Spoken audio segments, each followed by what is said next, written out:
Havana. Are y'all ready? Kicau, kicau, kicau mania. Kicau, kicau, kicau mania. Kicau. Nak beli yang ni sebab dia dapat duit. Kalau tak mak ni tak bagi. Betul? Betul? Nak daripada duit Selalu. barangnya. Dapat guys. Jom kita.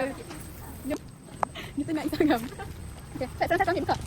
I will not touch it. Eh, don't say like that, Mami. It's so satisfying, you know. Anggap duduk kat meja ni sebelum masuk bilik masing-masing. Kita seorang satu. Kita nak hit in a chat tadi. Ada lagi Cakap. Ada lagi bab. Nanti tengok sini lah kamera.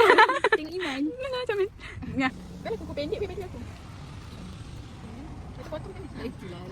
Kotak macam ni. Okay. Lepas tu kita keluarkan gam dia guys. Mana belum berhenti sini. Okay guys, kita dapat pen. Pipi kat dia dulu. Eh besarnya. Buat best mula. Ya, dia tak kata. Rasa macam tengah isap gam. Kat tepi ni. Tak hidau boleh kita orang. Kalau sudah. Ya berjaya berjaya. Berjaya. Sudah faham? Sila like dan komen. Sudah faham? Tengok Aji punya. Aji macam yang paling tak cantik. Pandai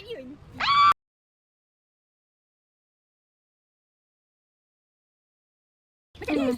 Look like Si Chan's butt and love. Love. Okay. Love, I love you guys. Sampai juling lah. Ada bunyi guys. Siapa punya? Tapi kecil guys. Dekat cerita dia So, number sikit. By the way, it's a fact.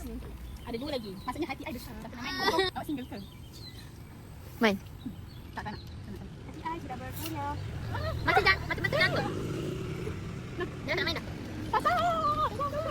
Don't worry, dia takkan meletup. Jangan main. Kita jalan. Jangan lalai. Nah, saknya. Macam ni kat kepala dia. Kiri kanan. Satu. That's all. Thank you for watching. Bye. Nak minyak. Bye-bye.